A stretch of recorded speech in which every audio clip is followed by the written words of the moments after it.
Hey guys, Matthew here once again. Hopefully a pretty quick video, but on a fairly important subject of making your own builds, or more like how I started making my own builds, and a bit of a discussion about the subject. Because I get asked quite a lot, Matthew, how do I make my own builds, or where do I start? You know, I want to try making my own builds. Any tips or suggestions or something? So a bit of broad discussion about that and how I started and kind of concepts around that. So let me just jump straight in. Let me just go straight over here to path of building. Now, this thing is amazing, it's insane, and it didn't exist when I first started. So this wasn't a thing. We just had, you log into the game, you try stuff out, and then you see if you can figure things out by trial and error.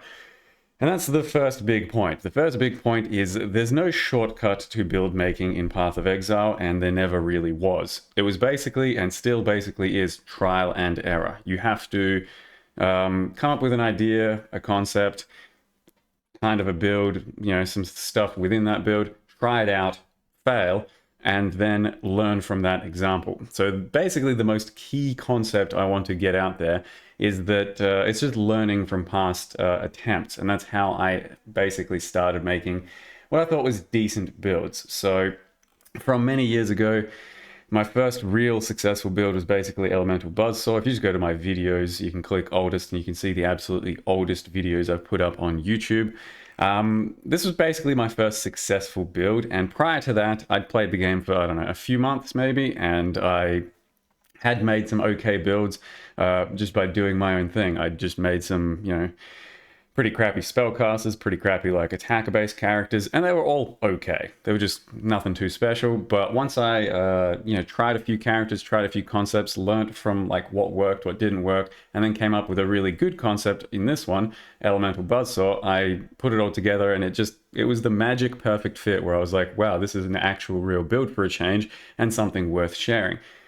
And the way it came about is pretty much I made a few characters and I was relying on various types of defense. I made a double strike character where I went really heavy on evasion and did certain things for the passive tree and the gear for evasion. And then the character itself wasn't very good, but I really liked the evasion defensiveness of that character. So then I tried to implement that in a few other characters to see if it could be a really good defense base for some of the others while fixing the offensive side on some other type of concept. And that's where Elemental Buzzsaw came in, because I could get a decent amount of evasion or a bit of hybrid armor and defense and stuff, and then fix the offensive side of things by trying to figure out some other kind of scaling method in the form of auras plus attack speed, elemental damage, that sort of thing.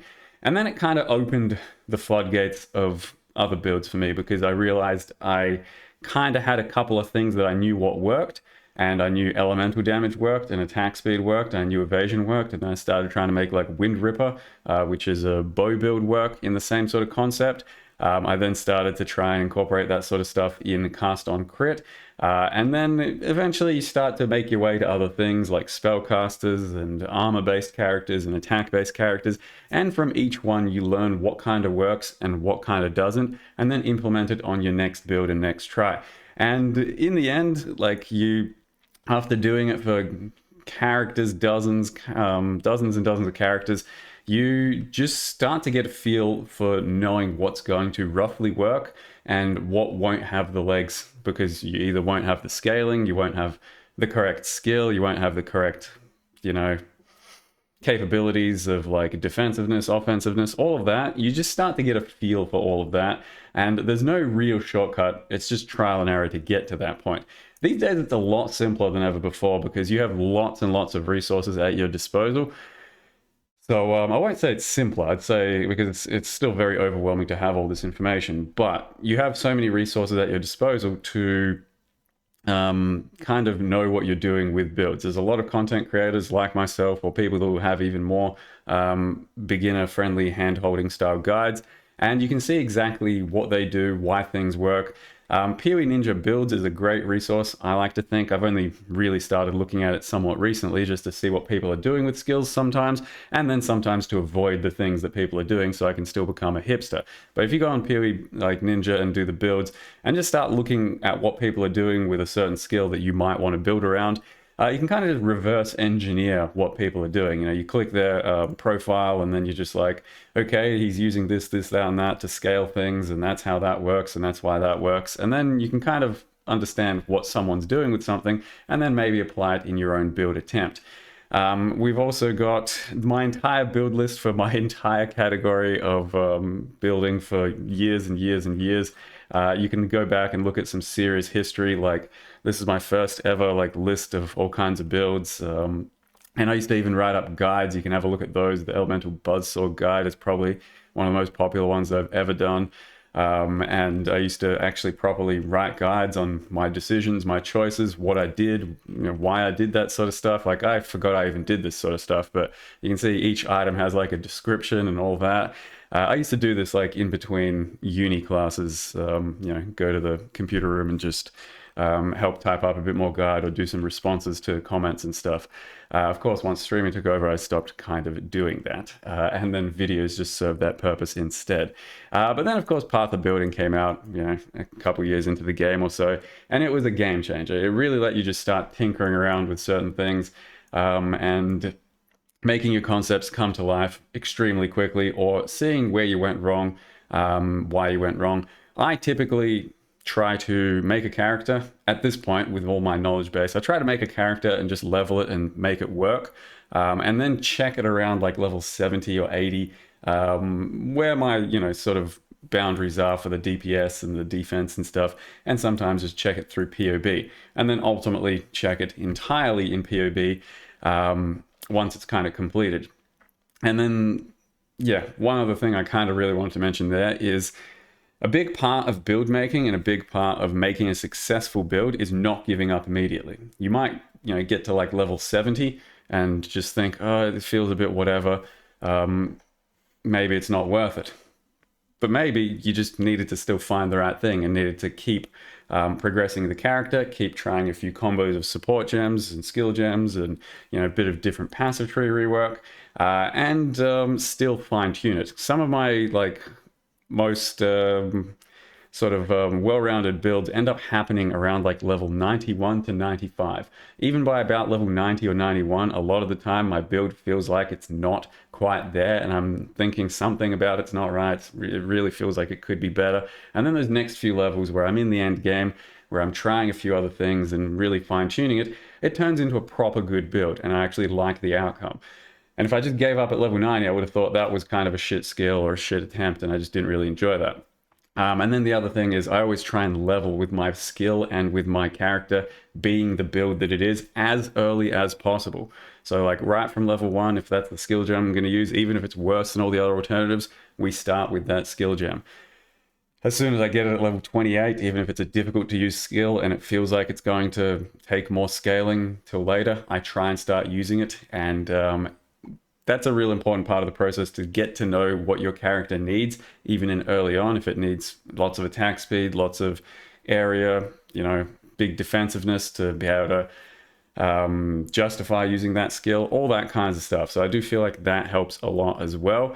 And it also makes the campaign pretty fresh for me. So that's part of why I always try and level with the build I'm going to do, because I'm not just leveling a cookie cutter template of a skill that just gets me to end game as fast as possible. I'm already playing my build as soon as possible and seeing it come to life from there.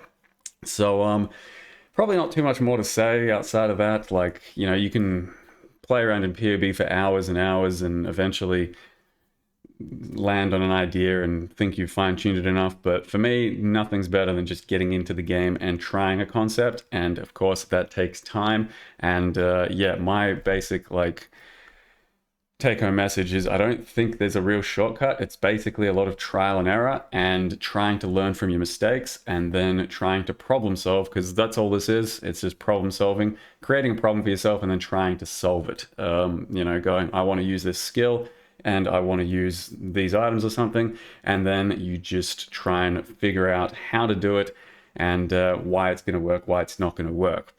I suppose I'll also mention, you know, sometimes how I come up with the concept of builds, or how I come up with an idea for a build, because that's another pretty big question. And that is, sometimes I just want to use a skill gem. I'll be like, okay, I really wanted to use this skill gem, so let's start with that. Skill gem, what ascendancy is going to go good with it? We're looking at ascendancies, we're looking at what's going to be fun. Then we go, what items are going to go with it? And then we start looking at items. You know, a lot of the time, you can just pick a freaking unique item in here, you know, body armor, what body, if it's a very open slot for your sort of character, you just be like looking at body armors, what can I use? Or sometimes you'll see a certain item and go, I really want to build around that. So then you make an entire character around that item. So there's a lot of different approaches, a lot of different ways, but pretty commonly, you know, you'll find one sort of template that works, and then you can do a lot of different characters and builds with that template for that like kind of ascendancy, for that scaling method, and then you'll have a real solid niche for yourself where you know you're confident in making a build with a trickster, for example, because you know it's, you know, scalings, it's defensiveness, and you do that over and over until you think, okay, I've had enough of that one, I'll try to tackle the next problem of a bow character. And then you'll become familiar enough with the entire bow side of things that you think, you know, you could pretty much make anything bow work, and then you need to start learning the next one. There are still, even for me, times when I will try a character and think maybe that's going to work out, maybe it won't, we'll see what happens, and then it fails, or it's not living up to my expectations. So it's also not foolproof is what I'm trying to say there. Doesn't matter how many hours you've had, doesn't matter how many builds you've made, the next one could still be kind of crap because it's a big, you know, mystery guessing game, unless you're always staying within your wheelhouse and within your comfort zone, in which case you roughly know what's going to happen with that character every time, with that concept every time, and you just, you know, stay comfortable. And that's fine. That's fine as well. So for PoE 2, it's coming up. Pretty much going in blind and just no idea what I'm going to do with the character, what I'm going to do with builds, but it's just going to be up to trial and error. If we're a bit stuck, you find out what other people are doing that's working, and then maybe you incorporate some of that into your build. But otherwise, it's just trying things out, learning from those mistakes, and hopefully making a better attempt next time. So this game is about sinking lots and lots of hours into it, and there's no shortcut. It's just a game that lets you sink as many hours as you want to put into it and eventually reap some of those rewards. I think that's about all I want to say, so won't make it too long. Hopefully that was some kind of useful information. Thank you very much for watching. See you guys next time.